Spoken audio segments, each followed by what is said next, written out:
Welcome to the Tyler's Place podcast, a podcast by Scottish Rite Masons for Scottish Rite Masons, brought to you by the Supreme Council of the Scottish Rite Southern Jurisdiction, Mother Supreme Council of the world. I'm Maynard Edwards, 33rd degree. Thank you so much for joining us. Hey, if you're a Master Mason and you're looking for more light in Masonry, first I would suggest join the Scottish Rite, and you can send us an email, membership@scottishrite.org. We'll help you out with that. But also you might want to check out the Master Craftsman Online College, and you can check this out at mastercraftsmancollege.org.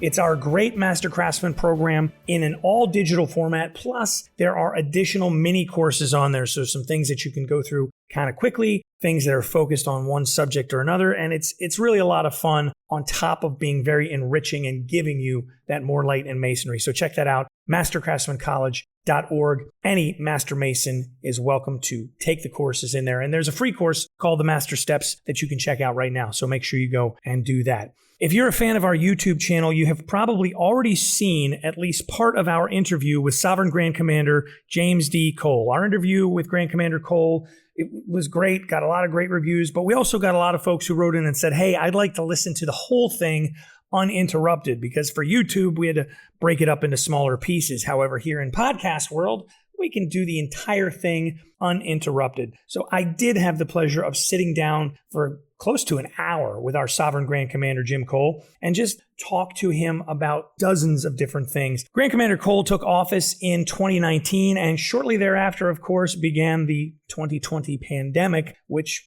did take up quite a lot of his first few years in office. So I asked our Grand Commander about that first 5 years and just reflect back on what has not been necessarily a quiet time in Scottish Rite Freemasonry. It's been an interesting 5 years.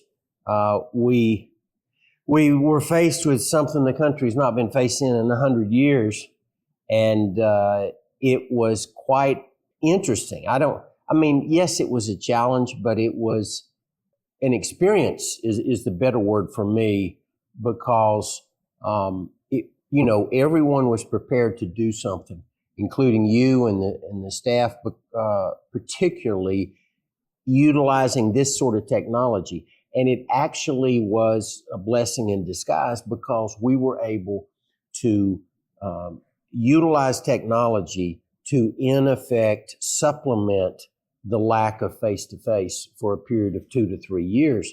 And the other thing was it showed the dynamic of the Southern jurisdiction. We have so many different valleys, so many different cultures.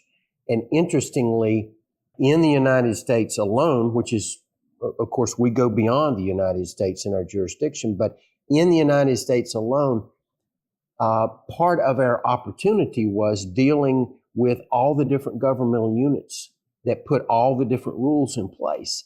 So to me, I looked at that in a positive manner and said, this shows why we are so different, and also why we ultimately have a foundational strength in the organization. But I thought driving in today, I love my job. I literally said that out loud as I was driving down Williamsburg Boulevard in Virginia, getting ready to cross the Potomac. I enjoy it because of the interaction I have with people, with good people, and the opportunity I have to kind of get them to think a little bit. And we need to do a little bit more of that in our world, is to think a little bit, maybe before we speak sometimes. Indeed. And we're going to get to that, because I want to ask you in a little bit about something you said at the Conference of Grand Masters. So there's a little teaser to make sure you stick around in the video.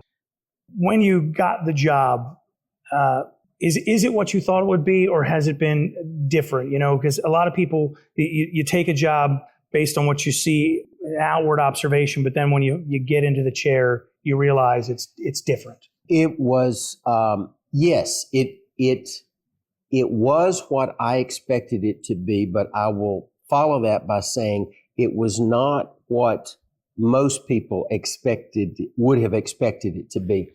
I say that because, and I will say this for the first time publicly, I was actually asked by my predecessor, Ronnie Seal, in December, on December 6, 2011, if I would consider allowing him to nominate me to ultimately replace him. And of course, that was several years down the road.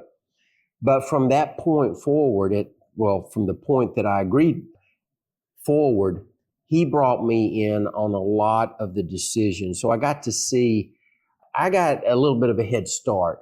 So I had in my mind the things that I wanted to do. In fact, I just told Admiral Bill yesterday on a particular policy that I wanted developed. I said, I'm taking this off my long-range to-do list and bringing it current. I put together a plan of what needed to be done early, what needed to be done next. And a lot of that, when I say needed to be done, it was simply in changes that I wanted to make to our approach. There were no huge problems. We did have some challenges facing us. The temple renovation, the backlot development were two that we had undertaken that needed to be taken to the finish line. But so interestingly, people ask me that a lot, and the answer is no. It was not a surprise as to what was in the job. It was pretty much what I expected, but it was probably not what others would have expected in it. It's simply because I kind of got, to look behind the door, behind the curtain for several years before I actually got into the role. Speaking of the role, this office, the office of the Sovereign Grand Commander, John Mitchell, Frederick Dalco, then Albert Pike, of course, John Henry Coles, Klein Connect, Richardson. There's a lot of names, a lot of different people, a lot of Masonic scholars, businessmen, ministers. Dalco was a minister. Mm-hmm. It's government workers, which is Richardson. So all those different types of men. I know that in your previous career you're a CPA, so you're sort of a businessman, but you managed to blend the business side of it with the other aspects of the fraternalism pretty well. But that's my outward observation. How do you see yourself in that pantheon, in that line of men? Well, I see myself as, and I joke about this, but I truly do see myself as the little country boy that got the opportunity to come to the big city and have an opportunity. I say that, and I joke about that. They introduce me now when I go to the Supreme Council of Canada as the little country boy, because that's the first thing I said when I was asked to speak. But I say that because the way I approach things is to try to be in the most simplistic form. At our essence, we are a member organization. Therefore, I have to keep bringing people back to that focus that we're about the brother and the brothers. And in a situation, we're about the relationship with someone else. I've been fortunate that I started as a CPA, then I worked in a university where I dealt with intellectual properties, real estate development, and several other experiences that I've been able to call upon in my role here. And then I got into fundraising there. And of course, I worked with that in Freemasonry. And then I ran a Masonic retirement home, which allowed me to work kind of professionally in the fraternity for a long time. So I'm sort of got a whole bag full of experiences, probably a broader variety than a lot of folks. I mean, I'm not up to the Albert Pike level of all the different things that he did in his career, but I'm probably in the realm of being able to have 4 or 5 different career paths where I've had the experience to call upon. So in that sense, that's helped me a little bit. But we have quite a cast of characters. I mean, several. my immediate predecessor and dear friend Ronnie Seal was a tremendous trial lawyer. He had all of those experiences. Fred Kleinknecht literally grew up in this organization. He was here for 6 decades, working in this building. Then you have John Henry Coles, who had a tremendous long career because he started. I think he was the Grand Secretary for Richardson, and those are just some examples. We all know about Pike, but we have so many of those people that were involved. The great career of Clausen, for instance, even before he was Grand Commander. So we have so much experience, and I'm just sort of following along, and I hope I don't break things for what all my predecessors have built. So let's go back to that country boy, if we could. Now, you obviously you're from Virginia, and proudly so, and but tell us a little bit about the Jim Cole growing up. But what was your upbringing like? Well, Jim Cole growing up first started in the Appalachian Mountains of Western North Carolina. I was born in Asheville. We moved at age 11.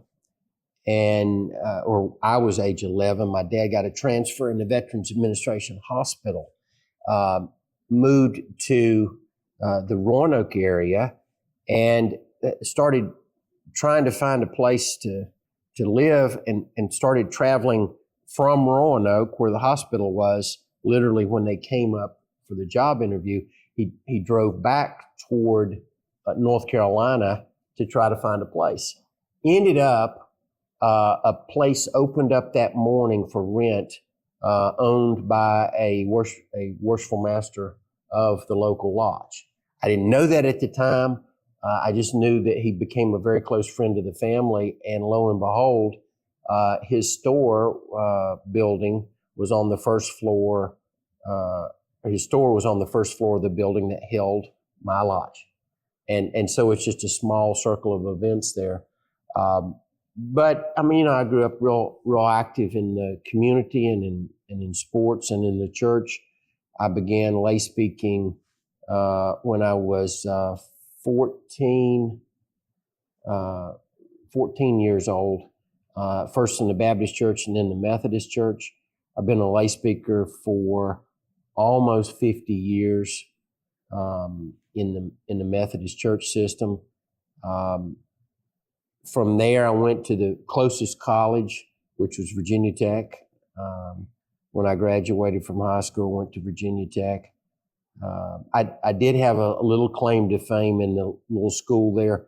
We only had 44 in our graduating class, and 3 of us were tied for valedictorian. 2 close friends of mine, Leslie and Lisa, and I. And so we took a vote as to who would give the valedictory address, and I lost 2-1. So I had to do it. And so you were voting for who had to do it, not who got to do it. Yeah. Okay. Yeah, who had to do it. And so they basically volunteered me to do it.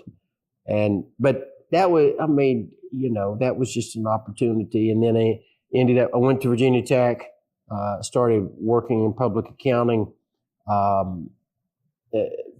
It's a longer story I won't get into about how I joined the lodge, but basically my mom said, you ought to join the lodge. Her business partners signed the petition and paid my fees, and so I didn't have much choice in order to join the fraternity. That was my first look at the fraternity. Was when they did the investigating committee. They said, we can come to your house or we can go anywhere else. I said, well, let's go to this lodge building. Come to find out, it was in that store building. And it sort of took off from there. The Grand Senior Warden was the Tyler in our lodge. And 2 years later, when he became Grand Master, he appointed me to the Grand Lodge Finance Committee.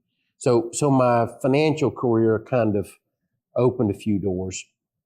And that led to me ultimately becoming Grand Master after I was a Mason 17 years. And then the next year after I was Grand Master, Fred brought me up and put me in that chair over there and asked me if I want to be deputy in Virginia. And that was the first time I came in the building. I had to get directions to come in the building, to even find the building and how to get in. And it took me, Masonically, interestingly, it took me 3 tries to get in the back door. The first 2 times they said I could not come in. And finally, on the 3rd time, someone was walking past and overheard that it was Jim Cole, the past Grand Master from Virginia. And they said, yes, he's supposed to be here. Open the door. And they came and got me. So it literally took knocking 3 times or ringing the buzzer 3 times at the back door for me to get in this building in order to be appointed deputy, which I just think is so Masonically ironic. I love it. But it's just another one of those little things in my path. I think you got in 2 times faster than the rest of us, because usually it takes 5 times to get in that back door, so especially if it's sunny outside. But when you first moved into the office, proudly, one of the first things you did was have a replica of the altar of your little Masonic lodge that you've often talked about. And it's just a few feet to our left here. And on that altar took the obligation that so many Master Masons take. We do a lot of work memorizing these things. And then sometimes we go out in the world and we don't live up to it a little bit. And you touched on this a little bit at the Conference of Grand Masters and some of the things that you see that are, I don't know if frustrating is the right word or how you want to phrase it, but how we could maybe do a better job honoring those obligations, especially to one another. So can you talk a little bit about that? Yeah. Like I said, I don't know if frustration is the right word or. No, I don't. I try not to get frustrated about it because it is, particularly in our world today, it is very much human nature for us to get caught up in the moment. For the last, really, I noticed this as I was, and I don't know why I noticed it, but I noticed it when I was going through high school.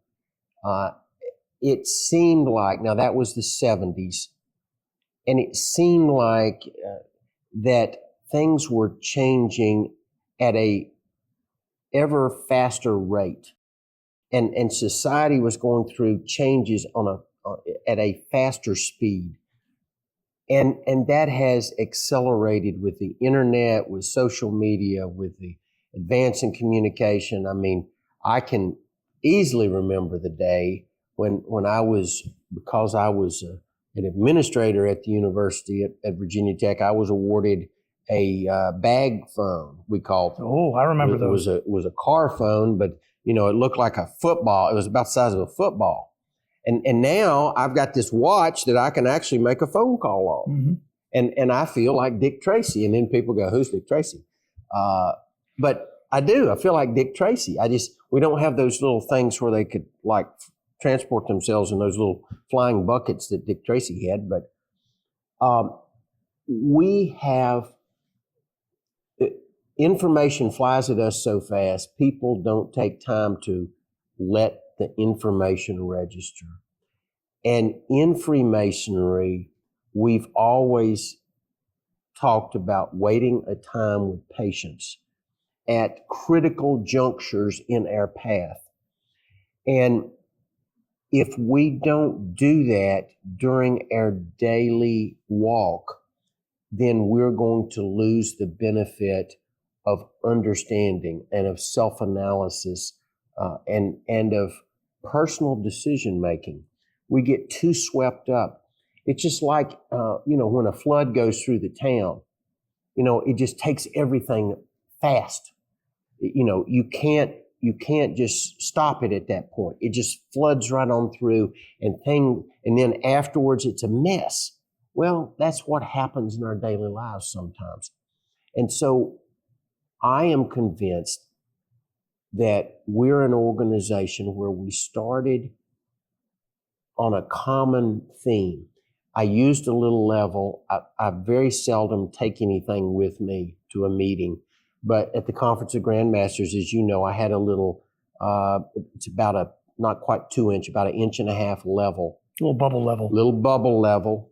And it's got a magnet on the back. So you could actually like put it on your refrigerator or something. But I used that to remind those grandmasters there that the level in many ways is the most important tool of leadership, because you have to, no matter what your office is, you have to treat one another in a level manner. And the obligations we took are just, to me, the essence of who we are. We promised each other, and we sealed it with a kiss of our own choosing on our choice of the volume of sacred law. Most of us, that was the Holy Bible. And that's a big deal to me, because the only question I asked when I sat in that lodge room with the investigating committee, they asked me a bunch of questions, but they knew me, and it was kind of pro forma stuff. And they said, "What questions do you have?" And I said, "What is that book?" And they said, "That's the Holy Bible." And I said, and they explained that there's a volume of sacred law, and in this case, that they were using the Holy Bible. And I said, and that was they referred to it as the altar. And they said, everything that we do, we try to draw from the teachings of that book, and we try to keep it in the center so that we do not stray far from it. And I thought that was such a cool answer, and I said, well, I'm in then. So to me, it all goes back to that. When I run into folks that are not really remembering their obligations, I literally picture that little altar. And over to our left here is that altar that you talked about. The Bible is a gift to the Grand Lodge of Virginia. The altar cloth and the kneeling pad were handmade by my mother. It is a 1/3 replica of the altar in my lodge. It's got the same trim on it as the altar in the executive chamber to remind me also of the executive chamber. So I just want us to remember where we came from.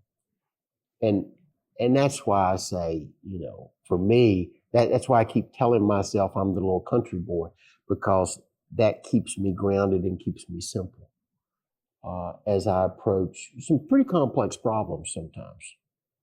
Specifically, you and I have had discussion about how we as Freemasons, and this is not as Grand Commander to a guy who works at the House of the Temple, this is as Master Masons, as Scottish Rite Masons, we've had these conversations of we have to conduct ourselves at all times as Masons, and that includes in our social media lives where, as you said, it's really easy to get swept up. It's really easy in the heat of the moment, someone is disagreeing with my particular opinion, and now I'm going hard at this and I've certainly been guilty of it sometimes. And, you've been telling a lot of us recently that we need to be more cautious in that. Can you talk a little about that?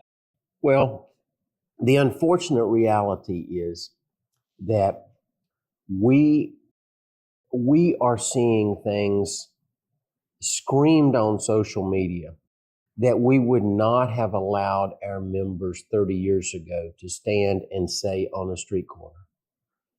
We are talking in tones, we are communicating in tones on Facebook posts and in emails with all capital letters and a lot of explanations and little snide remarks. We are using that tone there, and we would never have allowed it 20 years ago on the sidelines in the lodge. We would never have allowed somebody to do that sitting in a restaurant before or after a lodge meeting. When I say never allowed, we would have immediately said, hey, now Maynard, wait a minute. We would have whispered good counsel. And nobody whispers good counsel on social media. Nobody really goes to the sender and the next time they see them and say, hey, Maynard, why you didn't have to put all caps on that. You didn't have to pop off as quickly on that. I said this at the closing of the Conference of Grand Masters. In my, I set aside time for morning and evening devotions. And in my morning devotions to start the day, one of my daily prayers is, give me the strength to act as I should act, to not act if I should not act, to react if I should, to not react if I should, what I should say and what I should not say, how I should appear and how I should not appear. Because a big part of human communication is what you don't say. And when we don't stand up and say, this is wrong, we don't have to scream it.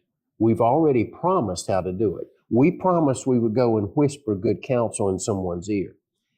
Whispering good counsel in someone's ear is not capitalizing an email or posting anything on Facebook. You can't whisper when your audience is millions of people. That's not a whisper by anybody's definition. So if we as Masonic leaders and just as Master Masons, if we do not say something, then we are saying something. If we allow people to rant and rave and scream and post inappropriate pictures on social media and to make cutting remarks about people who are brethren of ours in a public place like social media, if we watch that happen, we have broken our own vows and we are pushing for the demise of our fraternity. Because if we can't keep our word, it doesn't matter. It's such an easy thing for each of us to slip into. And so when you see that, I don't think you're advocating for people to respond in social media. It's no. Pick up the phone or go visit with a brother and say, hey, Bill, I saw you going off on Charlie over there on social media. That's not how brothers should speak to each other. And, not respond with a third social media post and throw your rock into the pile. No, I mean, I really try with my social media post. If you look, most of them, it simply says, I'm here with the good brothers of ABC Valley in this place, having a good time. That's probably 2/3 of my post. The other posts are happy birthday, happy anniversary, or congratulations. My grandmother used to drill into me, if you can't say something nice about somebody, don't say anything at all. And so I try not to get into debates on social media. I try not to correct anybody on social media. And it's a big temptation because the opportunity is out there for people to respond without information. So people are making statements that I know are factually incorrect, but I have to stop myself. And that's why I ask that prayer every morning. I have to stop myself because it is not the forum to debate. Social media it is supposed to be social.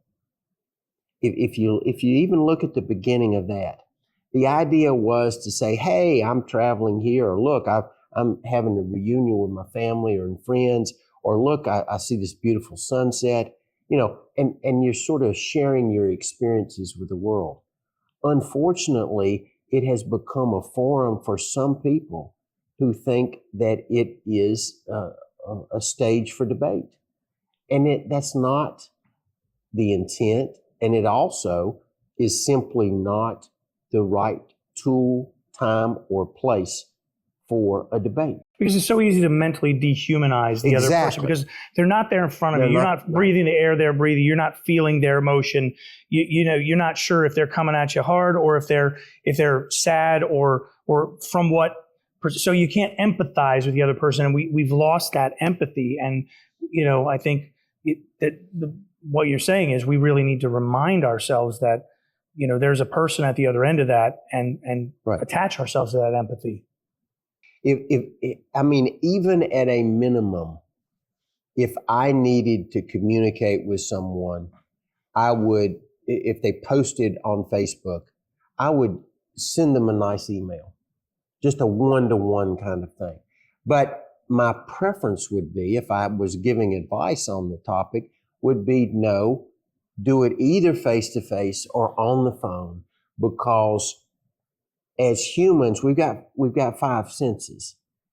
And whether we pay attention to it or not, we use all of those senses at one time or another in our human communication. And we need to use more of our senses in particularly challenging communication situations. So we should hear the voice, or we should see the person.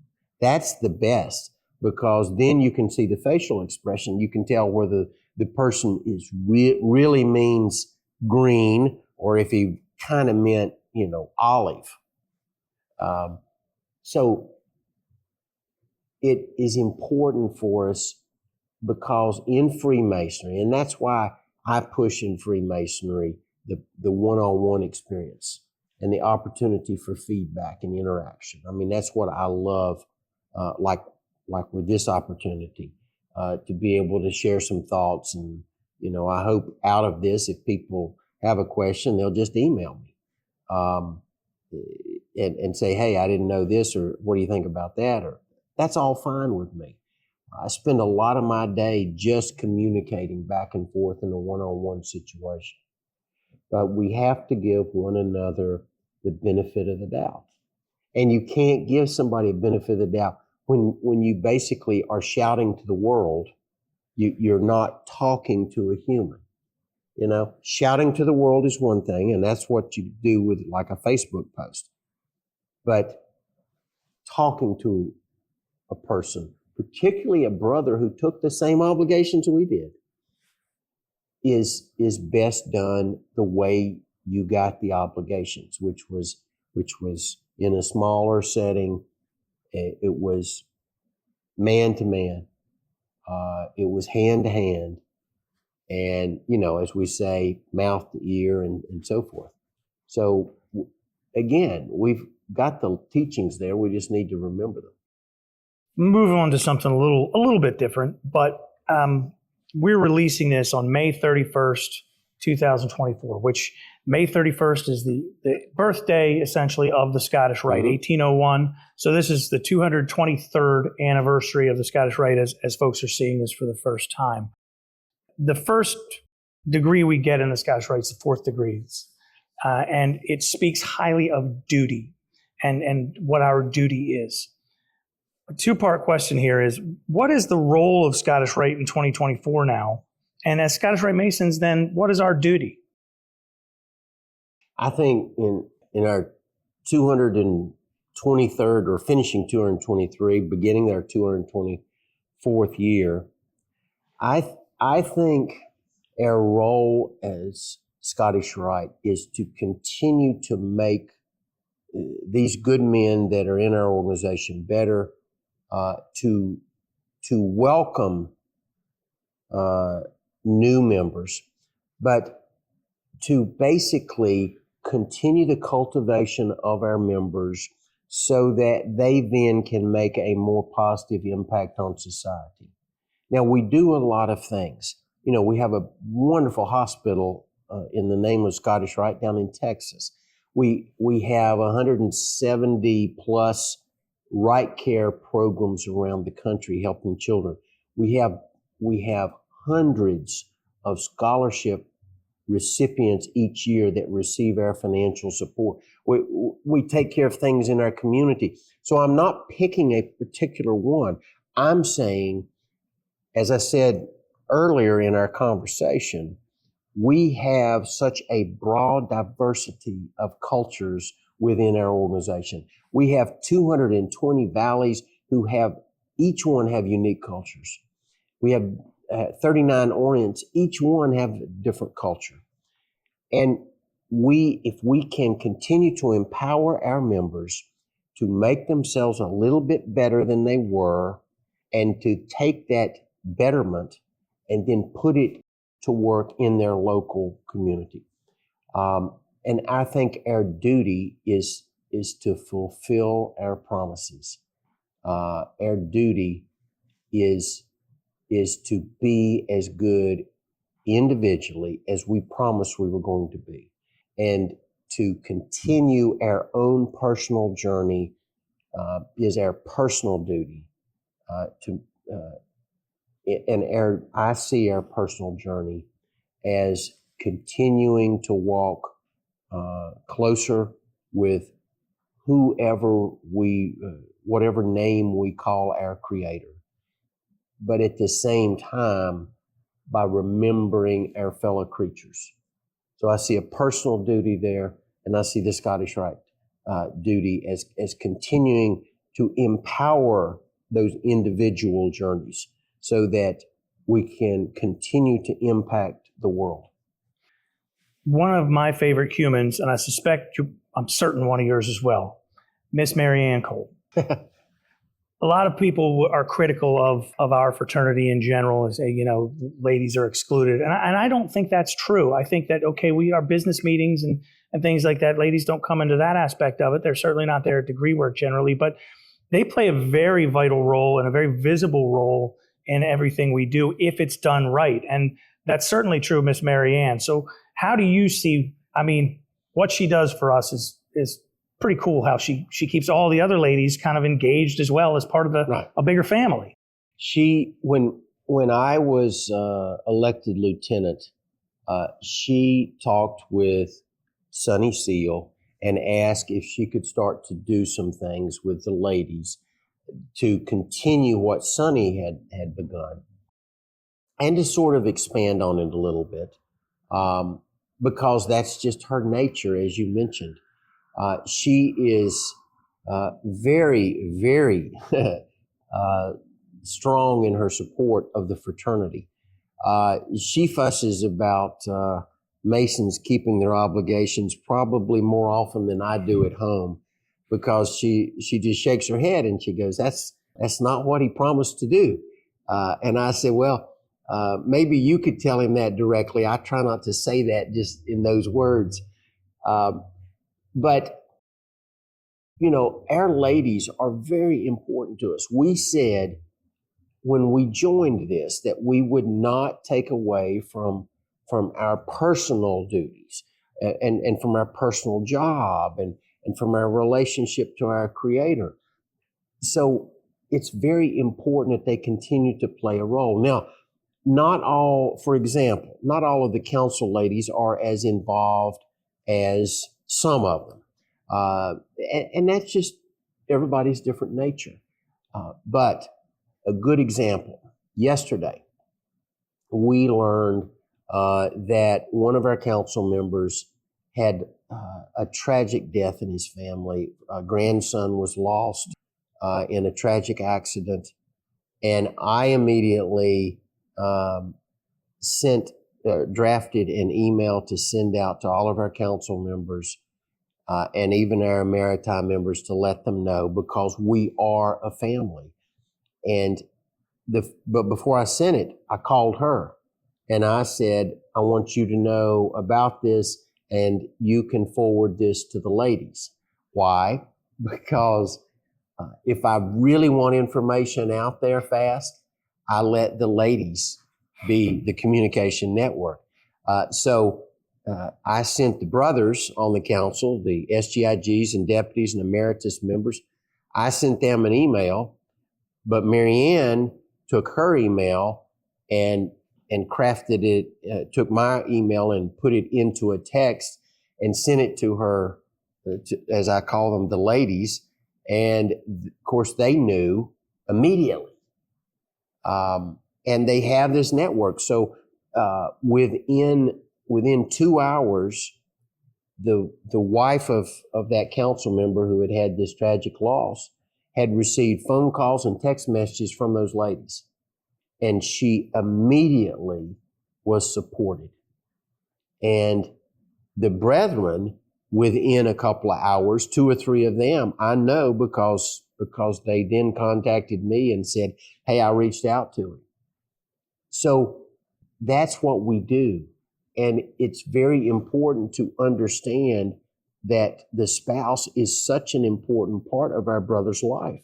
So then we have to empower the ladies to at least be informed, to at least understand the picture of what's going on. And when we do that, I will tell you, the Masonic journey for the brother is easier because it can receive more support at home if the wife is knowledgeable about what's going on, number one, and number two, if the wife has the opportunity to participate. So I always love it when we go to events and there are activities for the ladies. That doesn't mean they all have to come, because just as the Mason has to make a decision of his own free will and accord, so does the lady. So, but we've got to give them the opportunity to make that decision, to participate in some of these events. So having these activities for families are very important in my mind. Yeah, the strongest valleys and strongest lodges that I've observed from my little perch here at the House of the Temple and in my travels is the more family-oriented they are, the stronger the lodge. Mm-hmm. The more Absolutely. often that the ladies, the children are involved, the stronger that group is. Absolutely. When you get time off, which I know happens precious little, I have a little bird told me that you played golf yesterday. I did. Yeah, and I know you know which little bird. But what do you do to kind of relax, to chill out? Do you, what are you listening to in the car on the way into work? Are you a talk radio guy? Are you have on the classic rock station? Or, what do you do when you've got that little moment to exhale? Well, as you mentioned, I play golf. I've played golf maybe 3 times this year. I was playing golf before I was elected Grand Commander. I was playing golf about once a week. So I actually had a fairly decent golf game. It's a little embarrassing now, but I play golf, I read, play with grandchildren. The music I like, I've got just a wide variety. I go from, depending on the mood, like classical, easy listening, smooth jazz, classic rock. If I'm in a singing mood, I do classic rock or gospel. So I knew gospel being there somewhere. Yeah. I suspect a little bluegrass now and again. Yeah, bluegrass. I love the bluegrass. My dad used to play in a little country western band, and my mother was on a clogging team. Some people call it flat footing, but when they're on teams, they call it clogging. And so I have that heritage. But yeah, I love different music. Interestingly, when I'm driving, doing the commute into the office and home, I do not do music anymore. In fact, I canceled my Sirius subscription because I wasn't using it. The answer is, and I'll plead guilty to this, I'm usually on the phone. And I have a hands-free, so I'm legal in all the states, but I'm typically on the speakerphone, driving back and forth, because if you try to communicate with people, you got to take them when they can, when they have the time. So that's what I end up doing mostly is listening and talking as I drive. Last 2 questions, and I'm going to let you get back to your day. you see a lot of conferences and talks on leadership and books on leadership. In this role, we all have to kind of look at those. And I see a lot of sports figures who say things like, "Oh, you got to hit a touchdown with your organization," or silly sports cliches. But I saw one recently, and he was a former professional football player, and he said that one of the most overlooked qualities of leadership is enthusiasm. And that's something that you definitely bring to the job. What do you think about overlooked qualities of leadership and how they can be developed? I mean, certainly you bring enthusiasm to this. And I think that's really so important and so overlooked at the same time. Well, I agree. Just two or three of them. Enthusiasm, humility, listening skills. Those are three that I think we often overlook. You have to be excited or you'll never be an effective communicator on the topic. If you're not excited about the topic, I did, as I think you know, I did play-by-play for high school football for 26 years. And you don't want dead air, as you know from radio. You don't want dead air, so you have to come up with things, but you have to have an enthusiasm for what is happening in order to talk about it and pass it along. You have to be willing to be humble if you are going to be a leader, because if you're not, it shows through. People can tell if you're arrogant, and most folks, if you say, well, the guy's arrogant, that's typically not a comment, not a compliment. It's a comment about someone that you don't feel positive about. So humility is also necessary for education, because think about it. If you're not humble enough to say you don't know something, then you're not going to learn. You basically are saying that your cookie jar is full and you don't need any more cookies. So humility is very important, and a willingness to listen and to really listen, not just let somebody think that you're hearing them, because I had a teacher once who said there's a difference between hearing and listening. Hearing is what your body does. Okay, it hears a sound. Listening is taking that sound and allowing your brain then to do just a little bit of thinking about it. In other words, register what the sound is. If you hear a noise, you may say that's a dog barking. But then if you listen, you may say, well, that sounds like a big dog, or that sounds like a dog that's upset, or then you start making an analysis of what you heard. So listening is very important. If you don't listen, you're not going to know where your group or your organization has to go. If you're not humble, you don't realize that you have to learn something in order to maybe lead in the next step. Last question. When we become Scottish Rite Masons and we get that 32nd degree and we assume that title of Master of the Royal Secret, and that royal secret, and it's not really a secret at all. It's sort of like the secret recipe or the secret to a long life. It's not really a secret. It's one of those things that, like, if you do this, you're going to get something out of it. And our secret is live with equilibrium. What does that royal secret mean to you? And how would you suggest a new Scottish Rite Mason, or any Mason really, endeavor to because we call us masters of the royal secret, and the first thing you realize is you're never going to master that. You're going to always be working towards it. But how do you suggest we take that royal secret and incorporate it into our lives? Well, ironically, the ultimate secret of the royal secret is that you never master it. You pointed that out. To me, when I learned that, when I got that, I was like, wow, this has been the right place to go, because I've always felt that balance in life is so critical. And ironically, that is the single biggest challenge for Jim Cole personally, is the balance. It is to balance things.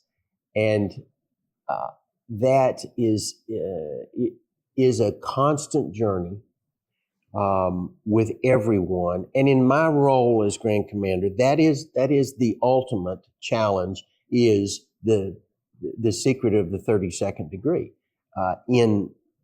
For me personally, is to continue to do that. I've always felt that in my life, as far back as I can remember, is that balance was important.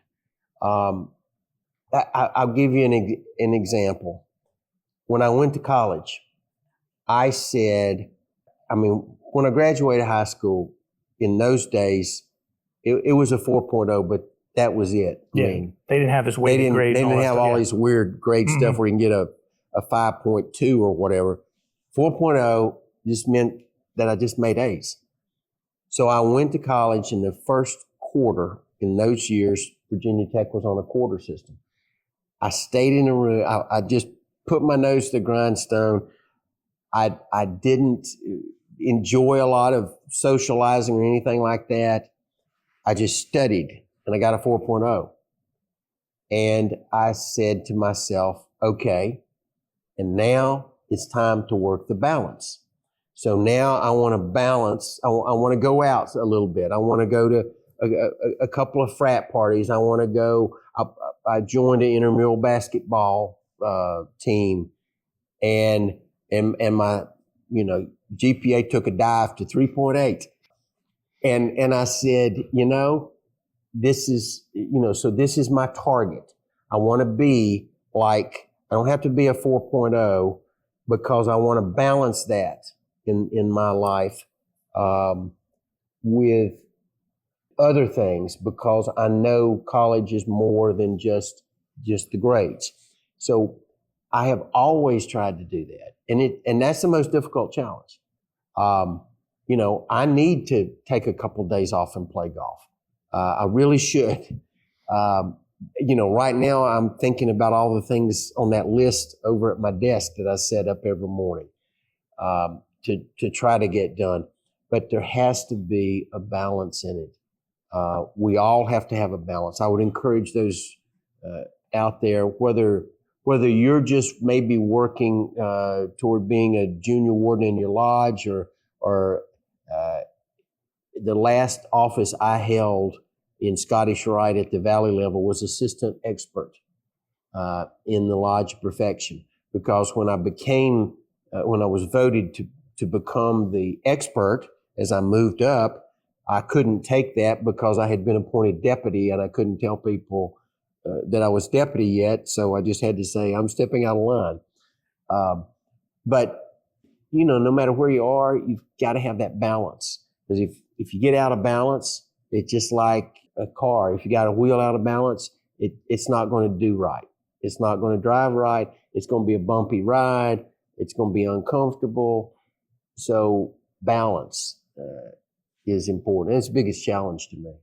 Our Grand Commander, James D. Cole, Jim Cole, 33rd degree. I can't thank you enough for one, taking this time to sit down with us, but it is rare that I don't spend time with you, that I don't take away quite a lot and steal it and put it to work elsewhere. One of the first big meetings we had in this room, and I've stolen this 100 times, and other people, as Masons, we get a little stuck in our ways. We don't want to change. We don't want to adapt. And we were in this room, and I don't remember exactly what the meeting was even about, but at some point you said, at some point they came into this room and they changed it from gas lights to electric lights. And I bet that was a real tough day for some people, but we had to do it. And I've repeated that a dozen times, and recently even. So I can't thank you enough for what you've done for me, but for all of us, because you've really brought that enthusiasm and that for lack of a better term, love of the game. And thank you so much for sitting down with us today. Thank you. I appreciate it. Thank you. That's our Sovereign Grand Commander, Illustrious Jim Cole, 33rd degree. So great for him to give us so much of his time to sit down and just have a real brother-to-brother discussion about so many different things. And I got to tell you, it is great to work with him. I have the honor and privilege of getting to work not only in the House of the Temple, but getting to work with great leaders. And Sovereign Grand Commander Jim Cole is certainly at the top of that list. So definitely have to thank him for giving us so much time, and have to thank you for tuning in and listening to the Tyler's Place podcast. I'm Maynard Edwards, 33rd Degree. Thanks for listening, and we'll catch you next time right here on the Tyler's Place.